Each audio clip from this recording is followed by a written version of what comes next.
Hello friend, તમારું સ્વાગત છે મારા કિચનમાં।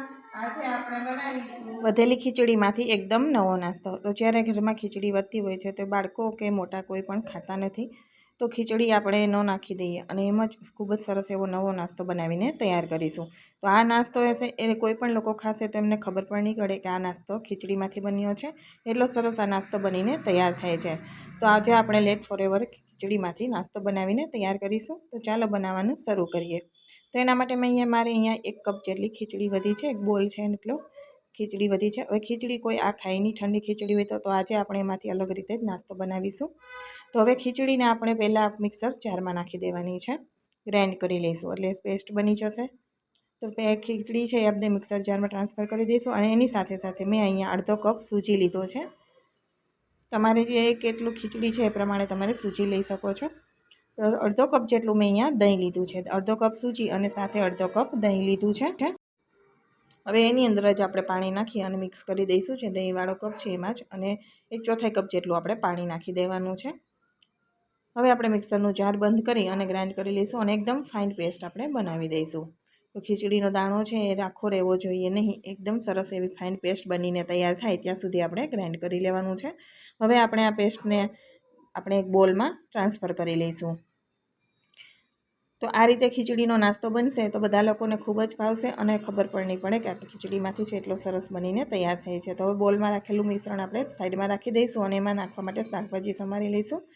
તો શાકભાજીમાં અત્યારે મેં ગાજર, કેપ્સિકમ, ટમેટું અને એક લીલું મરચું, આદું અને થોડીક કોથમરીના પાન લીધા છે। અહીંયા બધું મેં સમારી લીધું છે। તમને જો ડુંગળી પસંદ હોય તો તમે ડુંગળી અને લસણનો પણ ઉપયોગ કરી શકો છો। મેં અહીંયા લસણ ડુંગળી નથી લીધા, તમે તમારી ચોઈસ પ્રમાણે શાકભાજી લઈ શકો છો। તમે સ્વીટ કોર્ન પણ અહીંયા બોઇલ કરી અને અધકચરા વાટીને એ પણ નાખી શકાય છે। તો તમારી ચોઈસ પ્રમાણે શાકભાજીનો ઉપયોગ કરી શકો છો। ડુંગળી છે, સ્વીટ કોર્ન છે, કોબી છે, પત્તાકોબી, તો તમારી ઈચ્છા પ્રમાણે તમે નાખી શકો છો। બધા શાકભાજી આપણે પેસ્ટની અંદર ટ્રાન્સફર કરી દઈશું અને સાથે થોડા મસાલા કરીશું, જે રેગ્યુલર મસાલાનો ઉપયોગ કરીશું।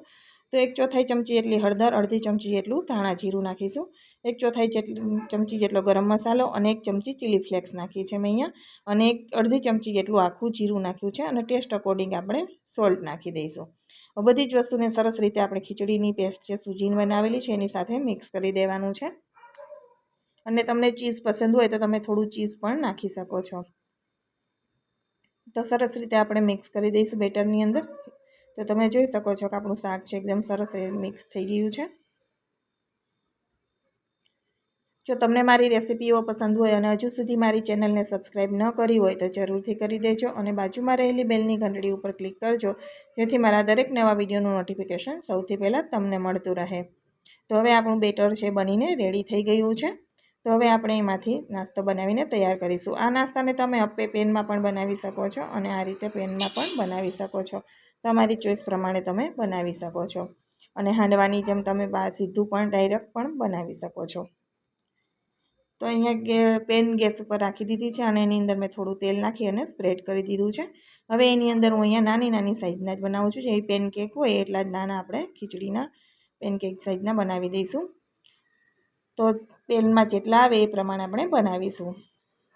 1 ચમચી, 1.5 ચમચી બેટર નાખી અને મેં બનાવી દીધા છે। મારે 3 થયા છે। ઉપરથી આપણે ઢક્કણ ઢાંકી દઈશું, 4 થી 5 મિનિટ જેવું રાખીશું મીડિયમ ફ્લેમ ઉપર। ત્યાર પછી આપણે ચેક કરીશું તો ઉપરથી આ રીતે ટ્રાન્સફર જ થઈ ગયું હશે, સ્ટીમ થઈ જાય એટલે પછી આપણે એની સાઈડ પલટાવી દેવાની છે।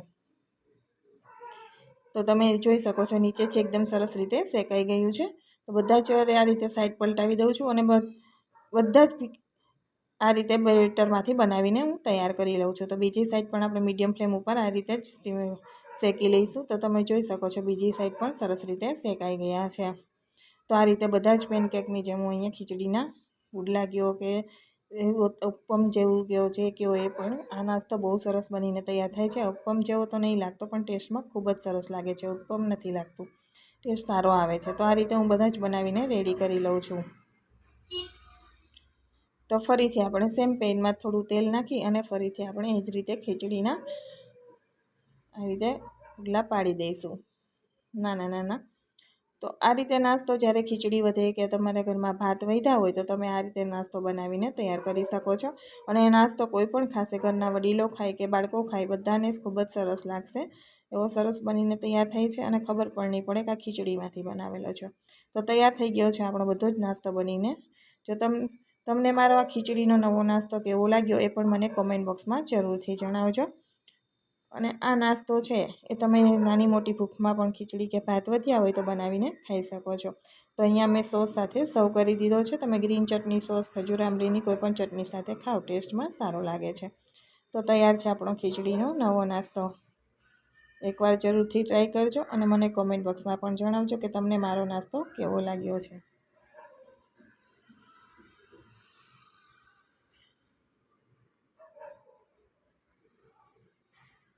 તો તમે જોઈ શકો છો કે જોતાં જ ખાવાનું મન થાય એટલો સરસ આપણો આ ખીચડીનો નાસ્તો બનીને રેડી થઈ ગયો છે.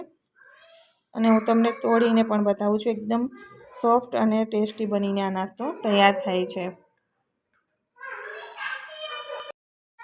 અને આ રીતે તમે ખીચડીનો નાસ્તો બનાવીને ખાશો તો તમને લાગશે જ નહીં કે આ ખીચડીમાંથી બનાવ્યો છે. એટલો સરસ બનીને તૈયાર થાય છે. તો એકવાર જરૂરથી ટ્રાય કરજો. તૈયાર છે આપણો ખીચડીનો નવો નાસ્તો. તમને મારી રેસીપી પસંદ આવી હોય તો વિડીયોને લાઈક અને શેર કરવાનું બિલકુલ ભૂલતા નહીં. ફરી મળીશું આવા નવા વિડીયો સાથે. Bye bye, take care.